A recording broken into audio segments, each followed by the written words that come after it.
د ایران ولسمشر وایي چې افغانستان د امریکې او د ایران ترمنځ په جګړه کې پرې نه ښو چې هغه عناصر چې د ایران پر ضد دي له افغان خاورې ایران ته ور واوړي.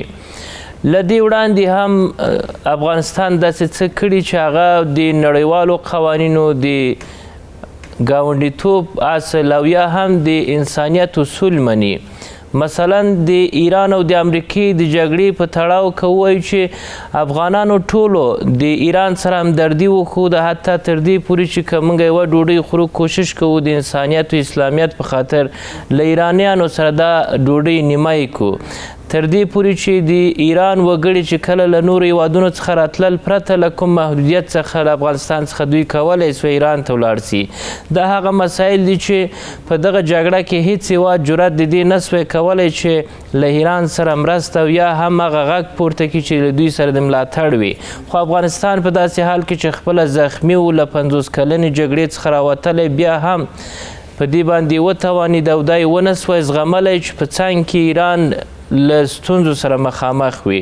اما له ایران څخه ګیله د دې کیږي چې ایران بیا د دوی د هغه رهبر په تړاو چې په دغه جګړه کې له منځه ولاړ د جنازې په مراسمو کې ترڅنګ د دې چې د افغانستان حکومت استازي وربللي و، هغه مخالفین چې د اوسني نظام مخالفت کوي هغه یې هم رابللي و چې په دې تړاو په لویه کچه افغانانو ګیله یا شکایت درلود له ایران سره چې ولې موږ د دغه نیکۍ په بدل کې ایران له موږ سره دغسې یو څه وکړل. خو په دې وروستیو کې بیا ایران وویل چې موږ په افغانستان کې د جګړې طرفدار نه یو، موږ هغه خلک د هغه خلکو ملاتړ نه کوو چې په افغانستان کې جګړه کوي او په افغانستان کې جګړه هیڅ جواز نه لري. که څوک جګړه کوي ولاړ دي سي غزې ته. نن د ایران د ولسمشر د خبرو په تړاو بحث لرو چې باید ایران د افغانستان پر وړاندې کم ډول دریځ ولري. افغانستان و ایران اړیکې څه ډول دي او باید کوم ضرورتونه دي چې دواړه خوا یې ترسره کړي. ګډ کار باید د ایران او د افغانستان ترمنځ څه وي او راتلونکي پلانونه باید څه وي چې دواړه خواوې ایجابوي. د نن شپې تاوده بحثونه مو پر همدې موضوع در سره په پروګرام کې 3 تنه قدرمن میلمانه دي. هر یو سیاسي شنونکی ښاغلی اجمل زدران، بل میلمه را سره سیاسي شنونکی او دیني عالم ښاغلی شیخ محمد هاشم بلخابي او را سره سیاسي شنونکی او د ټولنیزو چارو کارپوه ښاغلی ضابط خان بشرپال. د تاسو درې سره میلمنو ته ښه راغلاست وایم. بخیر راغلاست. درنو لیدونکو په سلامونو مو هم هرکلی کوم. زه روح الله لیزه یم، تاسو ته تاوده بحثونه وړاندې کوم.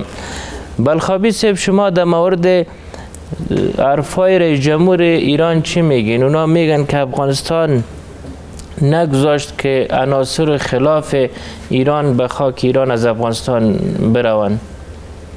بسم الله الرحمن الرحیم. خدمت شما و همکاران محترم شما، بینندگان عزیز برنامه، مهمانان ارجمند، السلام علیکم و رحمت الله تعالی و برکاته. و علیکم السلام. اعوذ بالله من الشیطان الرجیم. بسم الله الرحمن الرحیم. انا فتحنا لك فتحا مبینا. نخست ایام نزدیک شدن فتح و پیروزی امارت اسلامی افغانستان، یعنی ملت افغانستان رو بر متجاوزین و بر غارتگران به ملت افغانستان و امارت اسلامی افغانستان، رهبری امارت و همه مسلمین و انسان‌های آزاد جهان تبریک عرض می‌کنیم. انشاءالله که این پیروزی دائمی باشه.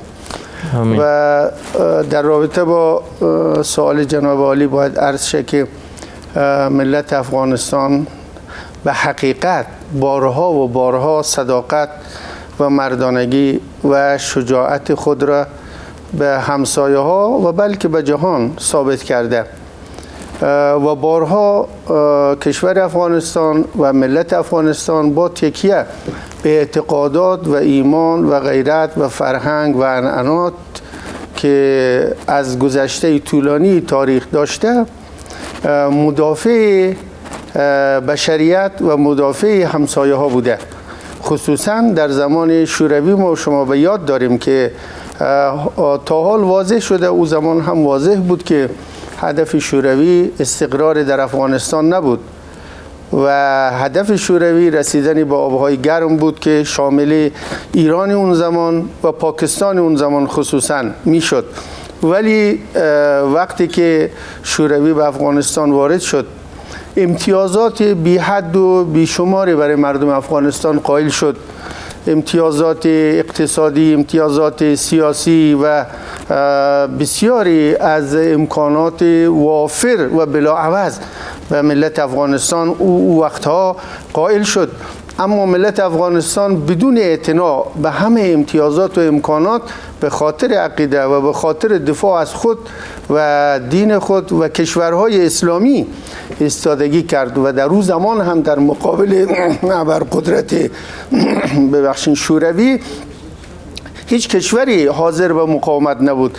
کشورهای آسیای میانه رو عبور کرده بود، به افغانستان رسیده بود و کشورهای همسایه افغانستان هم حاضر به مقاومت نبودن و شاید او توانایی او زمان نبود، ولی ملت افغانستان در اون زمان افغانستان مقاومت کرد. کدام تاثیراتی داشت با این کار خود بالای کشورهای منطقه و کدام مفیدیتش رسید بر اینا؟ با قربانی های فراوانی که جهان شاهد هست، تاریخ شاهد هست، ملت افغانستان در روز زمان با جهاد خود تقدیم کرد.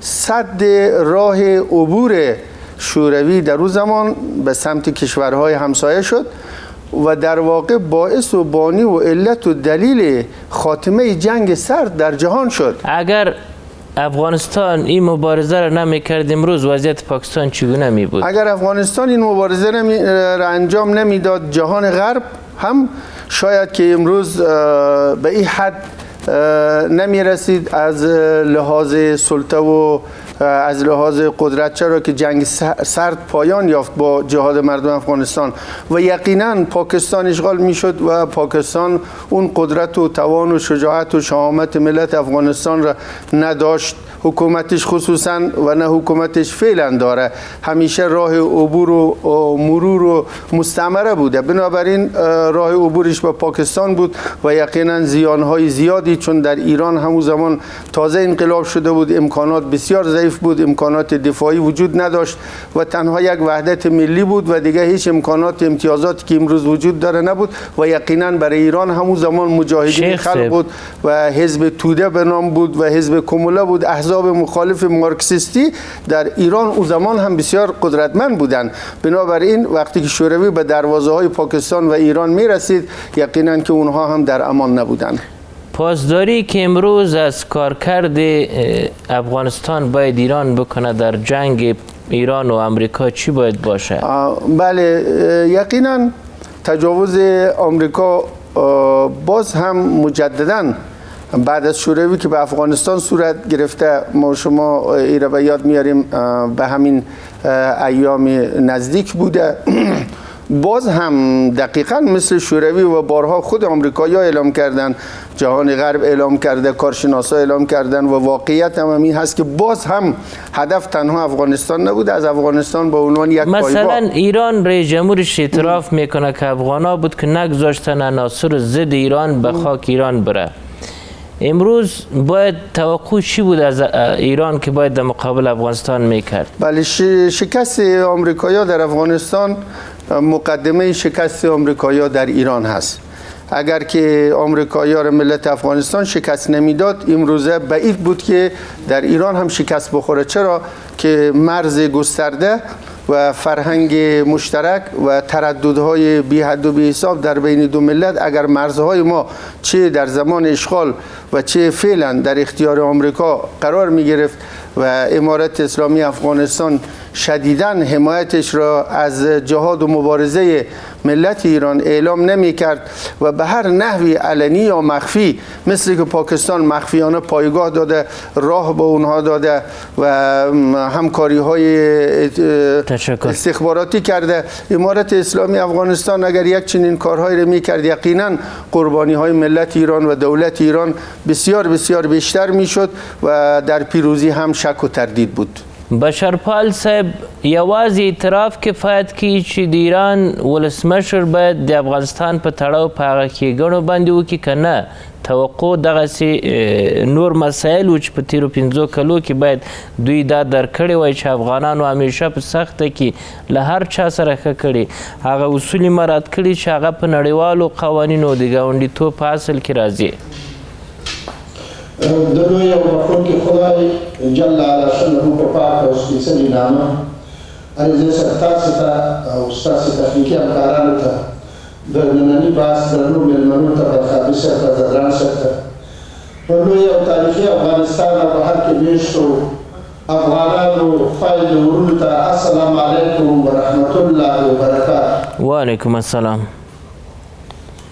قدرمن علیزی صاحب اجازه راکړئ که بیا دا فرصت مساعد نشي چې دې نه په ګټه اخیستو د افغانستان د اسلامي امارت د 15مې کلیزې د بریالیتوب له امله د افغانستان په خپلواکۍ مین ملت ته د افغانستان اسلامي امارت مشرتابه ته او ټولو خویندو ورونو ته چې د نړۍ په هر ځای کې دي د زړه له تله مبارکي وایم. هیلهمند یم چې پاتې غوښتنې د افغانستان د خلکو اسلامي امارت واوري او خپل ملت د ځان سره متحد کړي. ستاسې د پوښتنې په ځواب کې زه اجازه راکړئ چې لږ شاته لاړ شم. مهرباني. او هغه په دې معنا چې ایران هم د افغانستان په شانتې یو اوږد تاریخ لري دلته د موجودیت او دا زمونږ ګاونډی دی په زرګونو کلونو یو ځای سره ژوند کړی دی او د ډېرې څېړنې لپاره که دوستان علاقمندي لري علامه عبدالحی حبیبي په خپله مقاله کې په 1445 کال کې د مساوات ګل په جریده کې هغه خپره شوې ده او هغه ډېره مفصله ده او دا تاریخچه یې راسپړلې. زه صرف د 1990 کال تغییراتو ته اشاره کوم او هغه په دې معنی چې کله چې دوه بلاکونه سوسیالیستي او کپیټالیستي موجود وو دلته په منځني ختیځ کې اسرائیل ایجاد شوي وو خو هغه وافرې ګټې او معدنونه او تیل چې دلته موجود وو سوسیالیستي کمپ زیات لاسرسی ورته درلود. ځینې هیوادونه لکه لیبیا، عراق، مصر داسې نور هیوادونه هغوی لاسرسی درلوده. دوی د دې لپاره چې دا لاسرسی کم کړي باید دلته مذهبي او عقیدوي جنګونو ته لمن وي او په هماغه و چې شاهي نظام هلته د دوی په حکم باندې سقوط وکړه او اسلامي نظام د جمهوریت په نامه باندې ظهور وکړ. دوی د خپلو ګټو لپاره په سیاست کې هر څه چې دي هغه ګټې د خپلو ګټو لپاره نیابتي ډلې جوړې کړې. په افغانستان کې هم دا نیابتي ډلې وي او دا نیابتي ډلو د افغانستان په ورانۍ کې برخه اخیستې ده. دا د افغانستان د تاریخ یو برخه ده. من د افغانستان د اسلامي امارت د دغه متوازن سیاست نه چې کله چې دوی بریالي شوي او کړی دی منندوی دوی کوشش کړی دی چې په تیرو پسې سر ونه ګرځوي. اوس افغانستان د جنګ نه راوتلی هیواد دی. د ټولو سره اقتصاد محوره پالیسي غوره کړې ده او دغسې روابط غواړي. زمونږ د ایراني ورونو نه د ایران له دولته هیله دا ده چې افغانانو په تاریخ کې نه د خپلو ګاونډیانو سره او نه د نړیوالو سره نه ظلم کړی او نه نازواني کړې، خو دا نړیوال دي او ګاونډیان دي چې زمونږ په امورو کې همیشه به داخله کړي. زمونږ په وروسته پاتې والي کې زمونږ د خلکو په جګړو او جنګ کې ښکېلولو کې ګوره افغانان عین تر سوریې او تر دغه پورې ورسېدل، په نورو دغو کې وجنګېدل. نو د دې له امله اوس زمونږ د افغانستان خلک توقع دا ده چې تاسې ولیدل د امریکا یرغل هیڅ چا نه په ګاونډیانو کې نه په دنیاوالو کې یوازینی هیواد افغانستانو د ګاونډي په توګه بین المللي ټول اصول مراعات کړل او دا ایران باندې چې کوم برید شوی د مظلومانه وباله او د افغانستان د ایران د خلکو په خوا کې ودرېدل. حتی دغه کې په سرحد کې چې موږ د دوی سره لرو هراتي ورونو او د نیمروز ورونو په خپلو کورونو کې خپلې کوټې د دوی لپاره جدا کړي، خپله ډوډۍ او خپل هغه کوم شی چې دوی د جنګ نه راوتلي لري هغه ورسره آماده کړه د دې چې که زمونږ ایراني ورونه راشي موږ به دا ورسره نیمایي کوو. بشرپال صاحب دغه مسایلو ته ورته په 5 کلو کې کوم څه سوي دي چې هغه باید هېڅ وخت ایران له یاده ونه باسي چې افغانان ورسره ښېګڼه کړې ده؟ مهمه خبره دا ده علیزی صاحب، لکه څنګه چې افغانستان ژوبل دی همداسې ایران هم په نړیوالو مسایلو کې د فشار او د تهدید سره مخامخ دی. ایران او افغانستان متقابلې ګټې لري، موږ خو ګاونډیان یو، موږ کلتوري فرهنګي مذهبي اړیکې لرو او دې ته باید پاملرنه وکړو. افغانستان دا په ټولو نظامونو کې مراعات کړی، ولې متاسفانه زمونږ ایراني ورونو او په خاص ډول زمونږ ملت نه وایم دغه ایرانی حکومت او نظام موږ سره هغه څه چې زمونږ حق و هغه نه دی مراعات کړی، خو اوس په اوسنیو شرایطو کې بشرپال صاحب که د شمېر له مخې وایاست په 5 کلو کې افغانستان چې څه له ایران سره کړي دي هغه څه شي و چې باید هېڅ وخت له یاده ونه باسي؟ ګورې علیزی صاحب، ایران د داعش له حملو نه په امان کې به نه وی که افغانان نه وی. دا اسلامي امارت د خپل قربانۍ نه تنه د ایران بلکې د ټولې نړۍ لپاره قرباني ورکړې او د دغه پدیدې مخه نیولې ده، د دې جګړې مخه نیولې ده. بله خبره دا ده چې ګورئ تاسې د بلوچستانو مسله دا دغه نه ده، دا خو د تاریخي مسله ده او هغوی هم لکه په پاکستان کې چې د خپل خپلواکۍ لپاره مبارزه کوي، دلته د افغانستان له سرحدونو نه قطعا په ایران هیڅ نه وه خطر سره نه دی مخامخ شوی. دا یو. بله دا چې هر ډول همکاري چې د افغانستان اوس پوره شوې، ګورئ دا اوس لوی تجارت نسبت ټولې دنیا ته له ایران سره لري، تقریبا موږ 3.6 میلیارده کلنی تجارت د دوی سره لرو. دا خو د یو اعتماد له مخې کېږي او هغه اعتماد چې افغانانو په دا ګوره په دا ډېره سخته جګړه کې چې چا جرأت هم نشو کولی، خو ولې افغانان خپله غېږه ایرانیانو ته او ایراني ورونو ته بیرته کړه او په ډېر جرأت. دا ډېره اسانه خبره نه ده، دا د خبرو خبره نه ده. په خپله افغانستان زخمی دی، بېوسې دی، د جنګ راوتلی دی، ولې په همدغه قدرت او امکانات چې لري دا یې د خپلو ایراني ورونو سره شریک کړه. خو یاره موږ ګوره دوی دا پرون دا کومه څه چې وکړه زمونږ خو دا توقع نه وه. موږ قطعا ګوره نه تنه په دې 5 کالو کې په دې تاریخ کې چې موږ ورسره دوی سره دغه کړی دی موږ دوی مداخله کړې ده. درنو لیدونکو دمه لرو.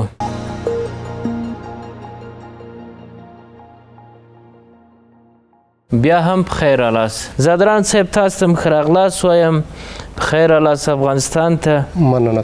د افغانستان د وضعیت په اړه څه چې هلته اورېدل سوي څه چې دلته تاسو ولیدل دا ووایاست تر څو زموږ افغانانو ته هغه واقعیتونه ورسیږي. ټولو نه اول سلامونه علیزی صاحب تاسو ته او په دې ډېر زیات خوشحاله یم چې تاسو کوم ته یو قدر لرو په دې وطن کې چې په هر حالاتو کې د ولس غږ تر جهان پورې رسولی، په دنیاوالو پورې رسولی دی. ګران ملمنو ته سلام او احترامات او تاسو طریق نه د افغانستان ټول ولس ته که دننه دی بهر دي خپل سلامونه وړاندې کوم. زه تقریبا د یوه میاشت کېږي چې وطن ته راغلی یم. نو وطن کې ما ډېر تغییرات ولیدل. دا مهم تغییرات چې کله چې سردار داود شهید کړلی شو د هغې نه پس موږ د افغانستان بدبختانه چې یو ولایت نه بل ولایت ته ډېر په مشکلاتو سره تللو. د هغې نه پس د تقریبا 45 کالو دوران کې جنګونه و، بد حال و، وژنې وې، مهاجرت و، کورونه ړنګ ول، هر څه تباه ول. اوس د شرق نه ونیسه تر غرب پورې، شمال نه ونیسه تر جنوبه پورې چې هر چیرې ځې که شپې ځې که د ورځې ځې آرام مغزو سره ځې، نه د څوک دروي، نه څوک پاټک شته، نه د څوک نه غله ولاړ دی په لاره، یو څو پولیس ولاړ وي هغه هم ډېر په احترام سره خبرې درته وکړي او ځي. تاسو یوه میاشت کېږي چې راغلي یاست، یوه میاشت ښه ده چې تاسو هر څه لیدلي، چېرته ولاړه، څه مو وکړله، مخکې له راتګه څنګه و ستاسو احساس یا فکر وروسته له هغه نه چې اوس رالاست څنګه ده؟ تقریبا زه 12 کاله د وطن نه لرې وم. زه چې اوس راغلم خدای شته اول مې دا فکر کوو چې ځکه چې میډیا چې دی د سوشل میډیا چې روانې وي د ډېر سخت تبلیغات کیږي. هلته موږ خو سوشل میډیا ګورو. سوشل میډیا چې ګوره سوشل میډیا کې دا دي چې فلانی نن داسې شو، فلانی پې ګیره ووهه، فلانی بندي کړی دی، فلانی داسې شوی دی، میدان وایي نه اختطاف شو، داسې شول. دا خبرې چې زه نن چې راځي لږ ډار وي په زړه کې چې دا څه کیسه وه. خدای شته میدان وایي کې چې راکوز شولم اول هغه مې چې ولید ما ته چا څه وکړه نه څه خبره وکړه، پاسپورټ مې ورته واخیست، ټاپۍ راته وویل ورځه خپله دوستان بار راته ولاړو، خپل را روان شولو. نو چې را روان شولو د سړکونه مې کتل چې ډېر ښکلي سړکونه جوړ شوي دي ماشاءالله. د لاره کې چې را روان وو د بیربار کم شوی وو، دغه سړکونه ځکه چې ډېر شوي وو. هغې نه پس ورو په ورو ولایاتو ته لاړم. ولایت ته چې لاړو ولایاتو کې هم کارونه د پرمختګ په حال کې. کوم ولایت ته ولاړې؟ زه اول ننګرهار ولایت ته لاړم. ننګرهار ولایت ته چې زه فرض مثال د کابل نه چې وځي کار شروع دی، د کابل نه چې تقریبا د سړک وروځي کار شروع دی، د بیا رغونې کار سړکونه فراغيږي او بیا داسې په لاتبند په لار لاړو چې موږ چکر وهو. هغه لاره چې یو وخت کې موټر خو 15 ساعتو کې تر سروبي پر رسولې په 1.5 ساعت لار و تر سروبي پر پوخ سړک او باغونه جوړ شي وو، کورونه جوړ شي وو، د تفریح ځایونه جوړ شي ول. څومره خوند کوو هغه ولسونه چالته وټلل جمعې ورځو هغه سړی خوشاله شي زه خپل وطن کې او امن څومره زیات چې بیغمه ګرځي څوک هیڅ یو طرف ته ګوریم نه چې ته څوک یې څوک نه یې څه کوي څه نه کوي. نو دا ټول هغه کارونه په نظمنګ هېوادوالو ته چې بهر د هغې ته څه وایاست او مخکې له دې چې خپل باز ته راسو دلته څه غوښتنه لرئ؟ زه د هېوادوالو نه دوه غوښتنې لرم. اول زه د خپل ملي تاجرانو نه یو غوښتنه لرم چې هغه تاجران چې په بهر میشه دي د عزیزي صاحب چې راځي دلته سرمایه گذاري کوي، تاسو نه هیله کوم چې راشئ په دې وطن کې چې موږ تاسو خپل کار ونکو، خپل سرمایه گذاري ونکو، دا وطن به څوک جوړوي؟ پردي ته خو تر همیشه پر موږ لاس نشي نیولی.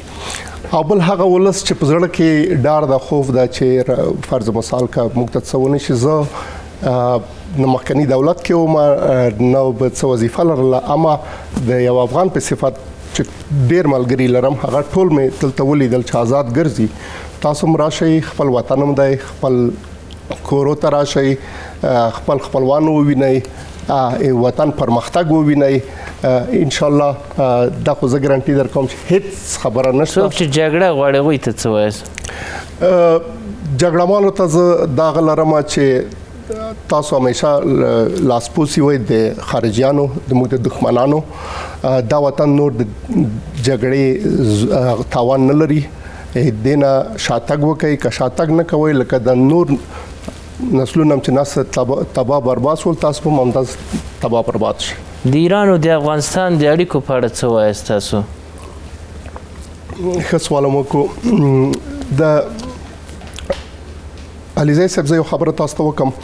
د اوس چې د اسرائیل د امریکا جنگ وو د ایران سره، موږ ته داسې یو چانس راغلی و لکه پاکستان ته چې په 2000 اول کال کې یو چانس ورغی چې په افغانستان امریکا حمله کوله او دوی اډې ورکړلې په $1,000,000 یې واخیستل، $1,000,000,000 یې واخیستل، نور ډېر زیات امکانات یې واخیستل. موږ ته هماغه چانس اوس راغلی و، اما موږ د یو ګاونډي اسلامي هیواد په توګه هغه کار ونه کړو. موږ چاته اډې ورنکړلې، نه هم د چا نه پیسې واخیستلې. یو ښه همسایه‌توب مثال هم ورکو. که موږ هغه پیسې اخیستې وای اوس به موږ ډېر زیات پرمختګ کړی وای، ډېر زیات امکانات به دا څه بیانوي د افغانانو چې داسې یو چانس په لاس ورځي خو دا نه غواړي چې د دوی د لاسه ګاونډی په ناامني کې وي؟ دا یوازې دلته نه. زه 1965 کال د پاکستان د هندوستان جنگ وو، 1901 کال کې بیا د هندوستان د پاکستان جنگ وو چې موږ خاوره هم لاندې کړې د پاکستان. هغې بد شرایطو کې موږ په پاکستان باندې غرض ونه کړو، ځکه چې موږ یو پر امن او همسایه ته وفادار خلک یو. دا مثال هم د اوس د فعلني حالاتو کې چې یو کال کې تقریبا نه دی شوی، موږ کولی شو چې اډې خلکو ته ورکو، ځایونه ورکو او بلینها ډالر واخلو تر، اما موږ رهبرانو دا کار ونه کړو. دا کار یې ونه کړو، د ښه همسایه‌توب او رښتیني مسلمانتوب مثال یې ورکړو. دوی په بدل کې څه وکړل؟ موږ هغه چې دا وطن یې لوټ پوټ کړی دی، خلک یې وژلي دي، هغه یې راغوښتي وي ما په مقابل کې راته درولي ول. د هغې نه پس فاطمین دی که چې دی دا یې راباسلی ظاهره کړی دی چې دا خلکو اوس را ظاهر شو په افغانستان کې موږ جنګ غواړو. هغې نه پس د موږ دغه ټول مخالفین د دولت چې دي هغه وطن چې دا وطن یې لوټ کړی دی اوس په ایران کې ناست دي، هغوی ته څه نه وایي.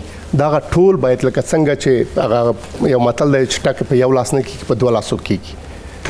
کله چې ټکې په دوه لاسو کوي ته به هم همغه خلک لرې کوي، لکه څنګه چې زه در سره وفادار یم ته به هم همدغسې وفاداري ښیې.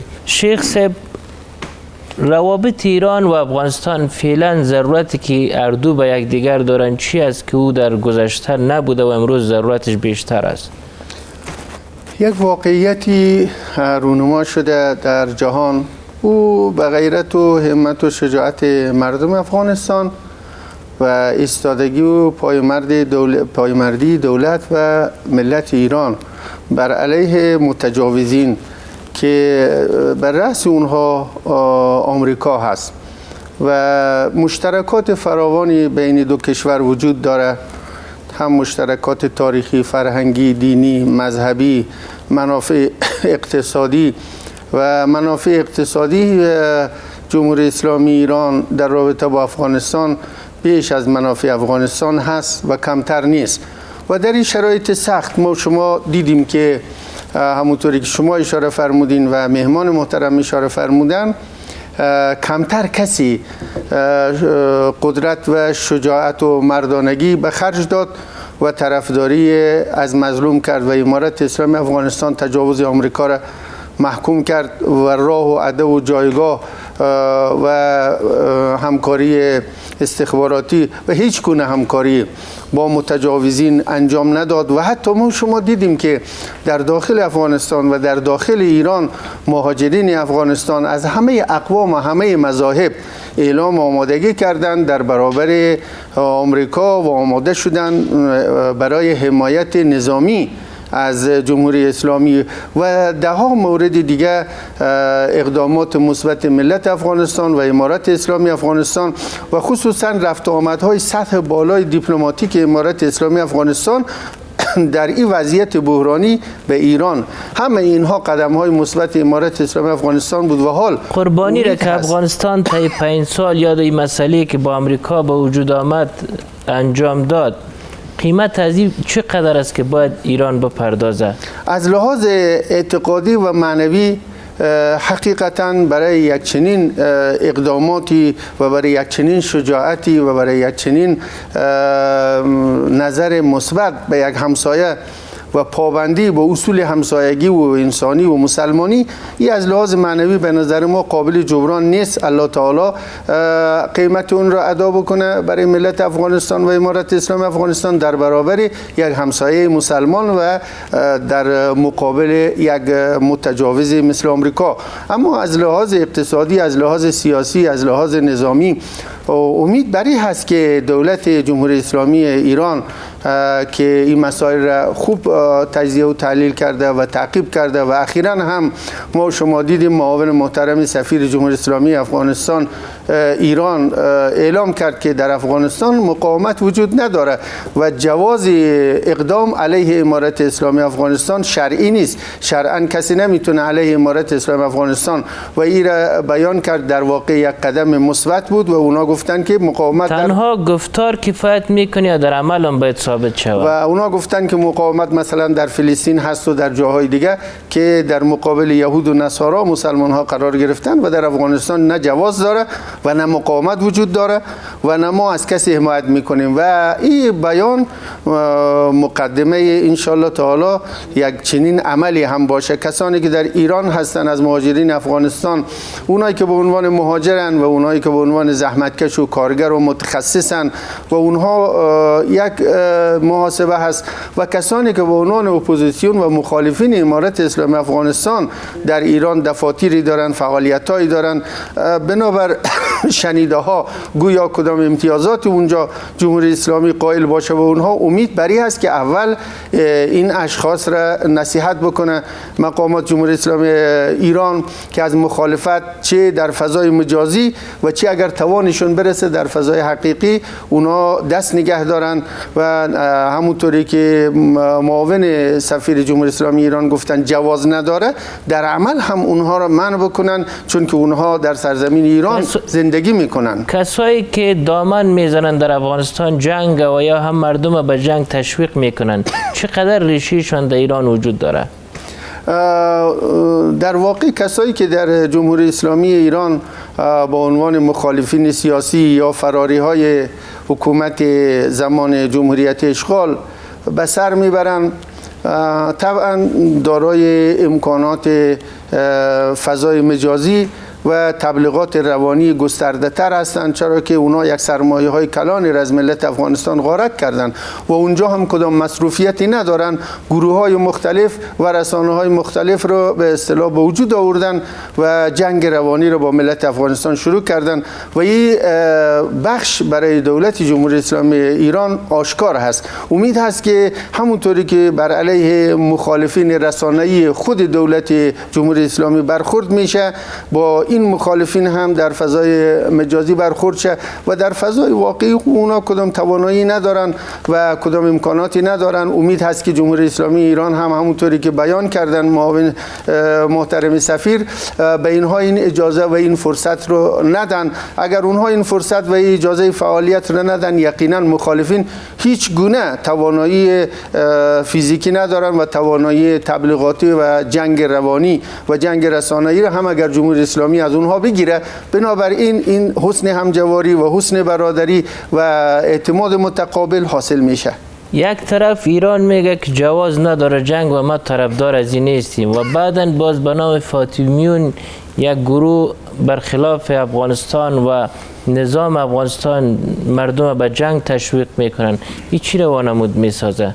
البته تعدادی که به عنوان نظامی های فاطمیون در جمهوری اسلامی تشکیل شد در سوریه و در عراق و در جاهای دیگه با نظامی های جمهوری اسلامی افغانستان ایران وارد جنگ شدن در گذشته و بحثش جدا هست. اما در افغانستان ما به این باور نیستیم که جمهوری اسلامی خدای نکرده اونها را وادار بکنه و مخالفت فکری یا احیانا اقدامات نظامی فیزیکی علیه امارت اسلامی افغانستان و بر این باور نیستیم. انشالله که چنین اتفاقی پیش نیاید. کسایی که با آدرس فاطمیین ویدیویی را نشر کردن باید برخورد ایران با اونا چی باشه؟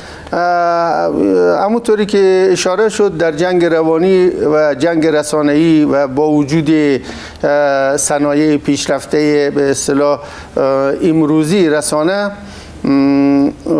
از این جهت اگر دسترسی به اونا پیدا شه همونطوری که عرض شد یقینا باید مثل مخالفینی که بر علیه جمهوری اسلامی ایران تبلیغات صورت میدن همسوی با رسانه های مغرض غربی با اینها هم باید برخورد جدی شه. ولی گویایی که ما شنیدیم که این هوش مصنوعی هسته واقعیت نداره و جمهوری اسلامی هم تکذیب کرده و وجود خارجی هم پیدا نکرده و اگر چنانچه خدای نکرده یک چنین چیزی واقعیت باشه دولت امارت اسلامی افغانستان و مردم افغانستان توقع برخورد جدی با یک چنین اقداماتی داره.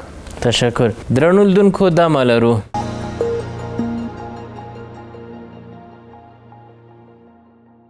بیا هم بخیر راست. بشرپال صاحب اوس راځو دې ته چې په تیرو 5 کلو کې کوم څه توقع کېدل ایران څخه چې هغه دوی نه دي ترسره کړي؟ قدرمن علیزی صاحب زمونږ توقع خو بالمثله وه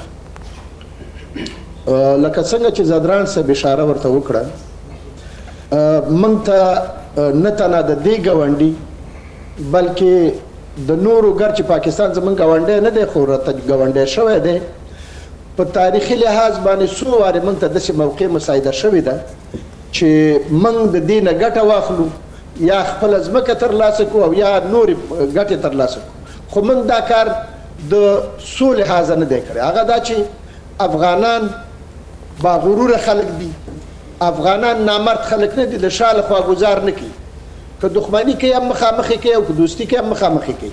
مګر زمونږ توقع په دا 5 کالو کې نه، بلکې له دې نه مخکې تاسې وګورئ د دغه تیر اشغال کې چې کله د ډېر همکاري د ایران اسلامي جمهوریت د تیر اشغال کې د افغانستان د خلکو په ضد وکړه او صرف د خپلو ګټو لپاره، او دلته یې دغسې ډلې جوړې کړي چې هغوی نه قانون مانه، نه د دې هیواد فرهنګ مانه، نه تاریخ مانه، نه ژبه منله، نه قوانین منله، او دوی ته ملاتړ کوي، ښکاره ملاتړ کوي. موږ د دوی نه په دې 5 کالو کې هغه سرحدات چې افغانانو ساتلي د دوی لپاره، جګړه تاسو ولیدله چې د ټولې دنیا د دوی په ضد جګړه وکړه، یوازینی هیواد چې د دوی په ملاتړ کې پاتې شو هغه افغانان. مګر ګورئ وایي چې نبین کی چی میگوید، نشنو کی چی میگوید، ببین کی چی میکند. تاسو ګورئ بله ورځ د شانګهای په غونډه کې دغه وزیر صاحب خارجي چې زمونږ نو دا توقع وه، موږ نه خو یې بګرام غوښته که نه، او بګرام یې د چیش دپاره غوښته، خو د همدې دپاره چې بګرام د امریکې سره وی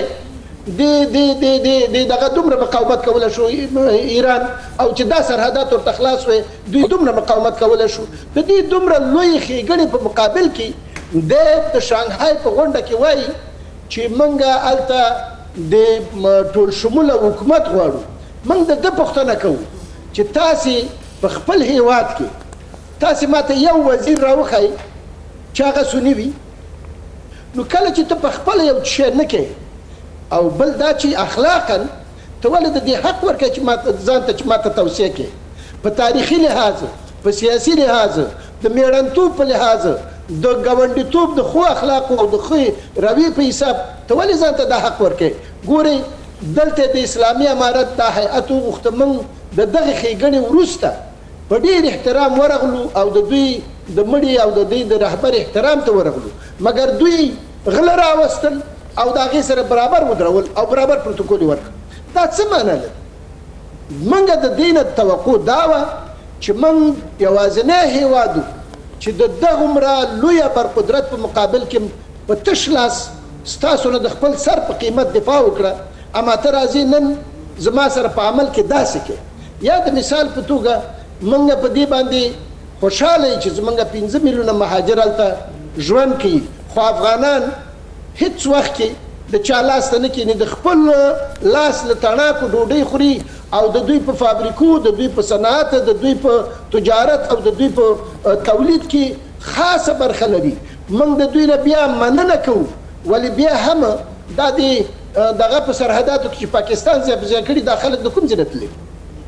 موږ عمل کې غواړو چې دوی هغه ډلې چې د افغانستان په ضد استعمالیږي، ځکه موږ اعتماد بشرپال صاحب د ایران د سفیر معاون دا خبره وکړله چې موږ د هیڅ چا ملاتړ نه کوو او نه هم دې ته جواز ورکوو چې په افغانستان کې جنګ وسي. ګورې علیزی صاحب، ما مخکې عرض وکړ یو خو د خبرو په حد کې دی، بل عمل دی. عمل زمونږ دا توقع نه وه. اوس که د افغانستان د دې شهامت او د دې غیرت او د دې نیک کار په مقابل کې دوی ولې افغانستان نه پیژني؟ افغانستان خو یو اسلامي هیواد دی او د امریکا له شره دوی هم خلاص کړل، لکه څنګه چې بلخي صاحب اشاره ورته وکړه. دوی ولې په رسمیت نه پیژني؟ ولې؟ او د بلې خوا نه دوی د اسلامي امارت په مقابل کې نه، دا د افغانستان د خلکو په مقابل کې یو داسې عمل دی، ځکه هغه ځان هغه د چې غوښتی دی دا هغه ځان افغان نه بولي، خو هغه زما په مقابل کې نن ودرولی، ما د خپل سر په قیمت له ده دفاع وکړه، بیا مې په رسمیت نه پیژني. هغه جنګي ډلې چې په پاکستان جنګي زمونږ په مقابل کې هغه د کوم ځایه تلي؟ مننه کوم. ټولو شیانو دا تعقیبو، دا ګورو، ړانده نه یي. بیا هم د مسلمان هیواد په حیث، د ګاونډي هیواد په حیث چې موږ تاریخي، موږ فرهنګي، موږ مذهبي، دیني اړیکې لرو، موږ بیا هیله کوو افغانستان له جنګه راوتلی هیواد دی، د یو مسلمان مننه بشرپال صاحب راګرځو بیرته من سره د ایران برخورد څه پاکستان نه موږ ګیله نه لرو هغې کې زموږ موضوع معلومه ده ولې د ایران د یو ورور هیواد په حیث دې 15 لسیزو کې تاسې وڅېړئ دوی موږ سره څه وکړه زموږ خو دا توقع نه وه ولې کله چې په دوی راغله تاریخ به دا ولیکي چې افغانانو څومره شهامت وکړ او د هغې نه وروسته د شانګهای په جلسه کې ما ته څه وایي او دا خبره د جمهور رئیس د دغه موږ په نیک فعال نیسو مننه بشرپال صاحب بیرته تاسو ته درګرځو زدران صاحب راځم بیا هم تاسو ته د ایران او د افغانستان په اقتصادي برخه کې روابط ورځ تر بلې پراخیږي په دې وروستیو کې د تاجکستان ایران او افغانستان ترمنځ د ترانسپورتي دهلیز توافق هم وسو دغه مسایل څومره کولی شي شته ستونزې د ایران او د افغانستان ترمنځ حل کړي یا هغه باریکي چې موجوده ده لرې کړي د موږ د ایران سره ډېر تاریخي تقریبا تجارتي اړیکې لرو مخکنی وختونه او فعلاني حالاتو کې کله موږ د پاکستان سره فرضي کرښه باندې چې د کوم هغه بندي سره دروازې بندې دي او د چاربهار کوم بندر چې د هغې ته موږ ډېر زیات ضرورت لرو فعلاني حالاتو کې ځکه ضرورت ورته لرو چې یو خو د تجارتي مالامالو همغه لار ده او ایران ته هم موږ برآمدات هم لرو او برآمدات هم ورنه لرو دواړو ملکونه نو کله چې د موږ لارې بندې دي دې خواته او ایران کې جنگ ده او جنگي حالاتو کې تیر شوی دی نو زه فکر کوم په فعلاني حالاتو کې دغه تجارت که فراخ شي او تاجکستان هم کې شامل شي دا به دواړو ملکو لپاره ډېر زیات ګټور شي په تیرو 15 کلو کې کوم اقدامات چې افغانان راځي دي څه شي دي له هغه څخه چې خوشحاله دي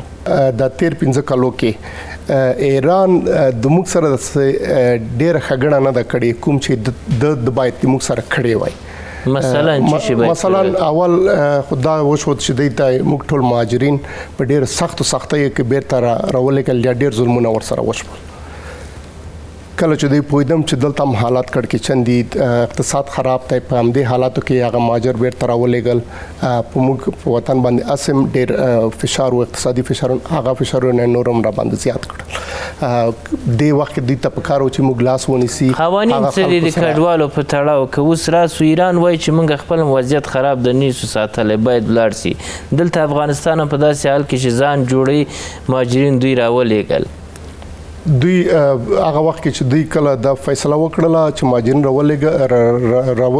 شروع کړل رالیږل هغه وخت کې د ایران حالات بیخي ښه وو هلته هیڅ مشکل نه و نه جنگ موجود و هغوی د بین المللي چې کوم د جنیوا هغه د هغې خلاف ورزي وکړه او په افغان حکومت باندې ډېر ستر یو بار واچو په ډېر مشکل حالاتو کې کوم لاس چې افغان حکومت ورزغولی دی د دوستۍ لاس دوی په بدل کې هغه همکاري د دې دولت سره ونه کړله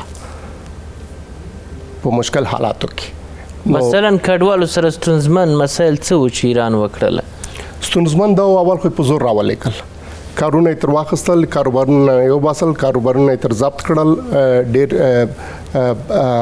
خلک هلته سرمایه ګزارۍ کړې وې هغه یې ټول ورنه ضبط کړې په زور یې راولېږل ردمرز یې کړل دې خواته یې راولېږل دغه خپله هغه مهاجرین چې میلیونهاو په حساب راغلل دوی خالي لاسې راولېږل هلته خپله سرمایه هم ورنه کړله چې هغه څه چې په جیب کې ورسره وه هغه یې راوړله او بعضې مننه کوم بیرته راځم بلخابی صاحب شما اگر امروز بیایم سر وضعیت ایران و افغانستان و تاثیراتش بالای منطقه کدام مسائل است که میتونه ایران و افغانستان مشترک پیش برند تا وضعیت منطقه هم از اثر روابط خوب دو کشور زیر تاثیر بیاید جمهوری اسلامی ایران و امارت اسلامی افغانستان در یک آزمونی تاریخی و الهی قرار داره ما شما می‌بینیم ایالات متحده آمریکا اتحادیه اروپا اتحادیه آسیان و سایر اتحادیه‌ها و سایر